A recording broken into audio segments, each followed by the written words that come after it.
Learning the very things that we should have with others, we should have with ourselves. We should be patient with ourselves as we are patient with others. We should be enduring with ourselves as we are enduring with others. We should believe all things with ourselves as we believe all things with others. You get it here? We shouldn't be frustrated with ourselves, just like we're not frustrated or easily angry with ourselves, just like we're not easily angry with others. This sounds familiar? Yo, you're right. 1 Corinthians 13 chapter. They say what you praying for. Jesus, he's our present hope.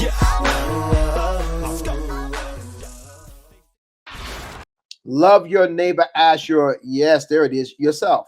And so then, therefore, we are to love our neighbor as ourselves. Then we have to take on all of the characteristics of 1 Corinthians 13, enduring all things, believing all things, hoping all things, so forth and so on. We have to take those things on even with ourselves. But let me throw a couple of things in here, a couple more scriptures in here, a few more scriptures in here. You know, the self-compassion is huge. That means that when I love myself, I accept that I'm going to make mistakes. I accept that it's normal to make mistakes. I accept that it's part of the human experience to make mistakes. And I'm not going to judge myself harshly, or even God doesn't judge me harshly. Amen. So if God's not judging me harshly, then why would I judge myself harshly? If you are doing that, then it's your issues that are kicking in. Your issues are kicking in, okay? And so let me read a couple of scriptures that might assist. Philippians 4:6. We'll start at 6. Amplified translation. Do not be anxious or worried about anything, but in everything, every circumstance and situation, by prayer and petition with thanksgiving, continue to make your requests known to God. And the peace of God, that peace which reassures the heart, which transcends all understanding, stands guard over your hearts and your minds in Christ Jesus. And so here, as we begin to submit more to God, and instead of being worried about it or or becoming frustrated about it, we pray about it and we turn it over to God. I think the other thing to recognize is that be careful that there's not a hint of arrogance that is there, believing that we are more than what we are. The scripture tells us that he that thinks he knows anything knows nothing that he needs to know yet, or that he ought to know yet. And so we need to be careful that there's not a hint of arrogance, because I guess I would say this to you, Miss Shamel, what makes you think that you wouldn't fail? That's real. Consider that, will you? What makes you think that you wouldn't fail? And so just thinking about that, and then realize, you said, how do we overcome anxiety in the areas where we feel like we are failing? Well, I would ask you this question as well. What does feelings have to do with salvation? Okay. But one of my favorite questions to ask people is, when you say that in areas where you feel like we are failing, are constantly messing up, what are you using to determine that you are failing? And what are you using to determine that you are messing up? What scriptures are you using to determine that? How are you gauging? How are you gauging your failure? How are you gauging your messing up? Are you gauging it by the world standards? Are you gauging it by yourself, by how you feel about yourself in that moment, or what's going on in your life in that moment, or what your own expectations are in that moment? How are you gauging it? If you're gauging it by the scripture, then gauge it by the entirety of the scripture, because the entirety of the scripture tells us that we're going to mess up, basically. All have sinned and come short of the glory of God. That's Romans 3:23. And so we know we're going to mess up. That's why we have repentance. The Bible lets us know over in 1 John 1:9. He says, if you sin, that God is faithful and just and true to his own nature to forgive you. There we go again. We know there's going to be mess up. So we shouldn't be surprised of like, oh my gosh, I'm messing up. Also, keeping in mind, once again, that this is not you. It is what God is doing in you that is changing you. It's not so much what you are doing. Do we have a responsibility? Yes, we have responsibility. Does some of what we do affect how we change or how soon? Yes. Okay, somebody gonna come back and say, no, we have a part in it too. Yes, we do have a part in it, but ultimately our part doesn't mean anything if God doesn't do his part. And so Philippians 2:13, we'll start there. It says, not in your own strength. So recognizing that you succeeding and you not messing up is not in your own strength, for it is God who is all the while effectually at work in you, energizing, creating in you the power and desire both to will and to work for his good pleasure and satisfaction, delight. Understand also, who are you failing? Are you failing yourself or are you failing God? Because I'm utterly convinced of this. We can come back with I failed myself, but I didn't fail God. Because if I have one standard and God has another standard, or I have one idea and God has another idea, then I can fail me but succeed in God. I can succeed in me but fail God, so to speak, if you want to say fail God.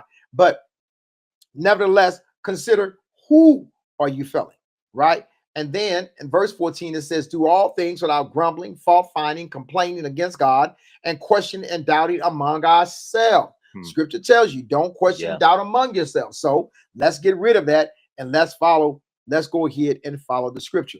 The other thing I would say to you is don't run from it. Don't be afraid of uncomfortable feelings. That's what most people do. They run from uncomfortable feelings. And I know I say this all the time. We don't run from the fire, we run into the fire. Don't be uncomfortable with uncomfortable feelings or feelings of anxiety, but rather challenge those situations with truth.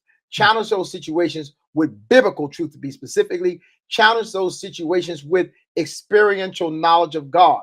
Challenge them. Don't run from them. Don't be afraid of them. Now, the scripture I like to give you on that, and then I'll turn it over to Minister Diz if he has anything, is 2 Corinthians 12:9. Look at what God tells Paul. Now, Paul, similar situation to you. He felt some weakness, some anxiety, uncomfortable with his failure, whatever the case may be. But this is how God responded to him. Verse 9, 2 Corinthians 12th chapter, verse 9. But he said to me, my grace, my favor, and loving kindness and mercy is enough for you, sufficient against any danger, and enables you to bear trouble manfully. Did you hear him? God's grace, his favor upon your life, his loving kindness, mercy, it enables you, Miss Shamel, to be able to bear any trouble manfully. That's not gender driven, manfully.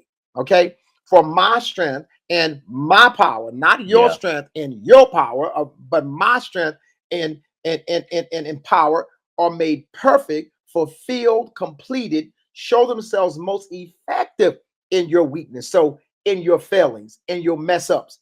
Therefore, Paul says, I will all the more gladly glory in my weaknesses and infirmities, that the strength and the power of Christ, the Messiah, may rest, yes, pitch a tent over and dwell upon me. Consider this. Is your failure a failure because you fail you, or is your failure a failure because you feel you fail God? Okay. And again, I will ask you this and I'll leave you with this. When you say I'm failing or I messed up, what are you using to determine that? What are you using to determine that you fail? What are you using to determine that you messed up? What is the measuring stick that you're using for that? You know, as you were speaking, Minister Bailey, I love the points that you're bringing out, and even also we don't realize the true holiness and justice of God.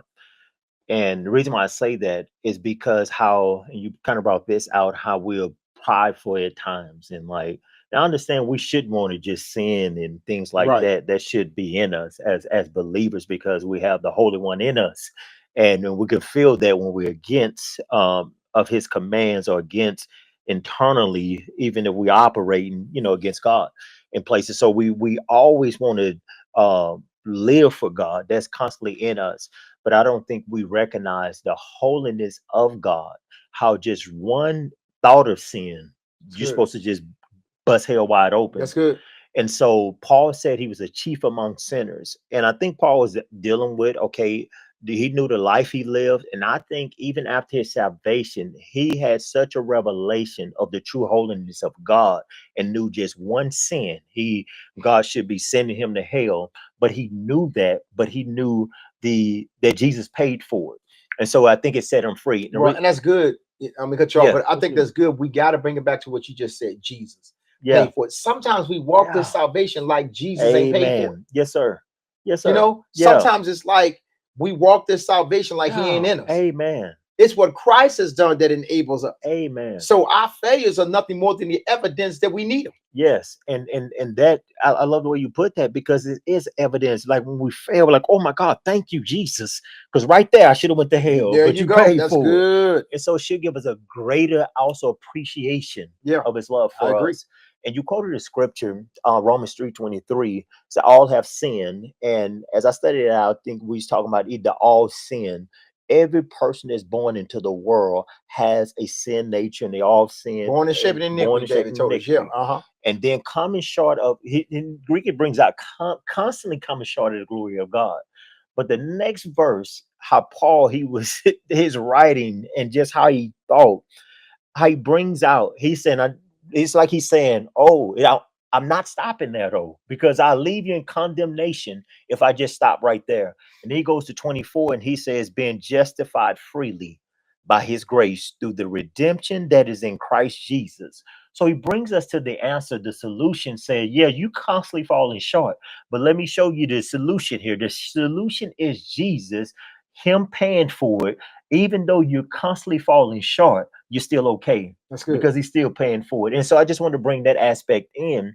So, because that's what encourages us and keep us going, like, I'm messing up here, but I'm still pressing into Jesus. He paid for it. Yeah, and our focus must not be us. Our Yes, focus sir. must stay on Jesus. Yeah. Even when we find ourselves messing up or failing, as Miss Shamel placed it, you know, we must still say, but I expect to fail, but I know Yeah. Jesus can't fail. Amen. And so now I'm refocusing. I'm back on thank you, Jesus, for saving me. Amen. I'm back on God. God, forgive me. I Yes, repent. sir. And God, now I understand the essentialness in following you, because Yeah. I mess up and I fail when I follow something other than you. Amen. No Yes, one sir. fails or messes up when they follow Christ, but we all mess up when we all fail. We all miss it. Yeah. But to me, it should strengthen our focus. It Yeah. shouldn't weaken our Yeah. focus. Amen. They say what you pray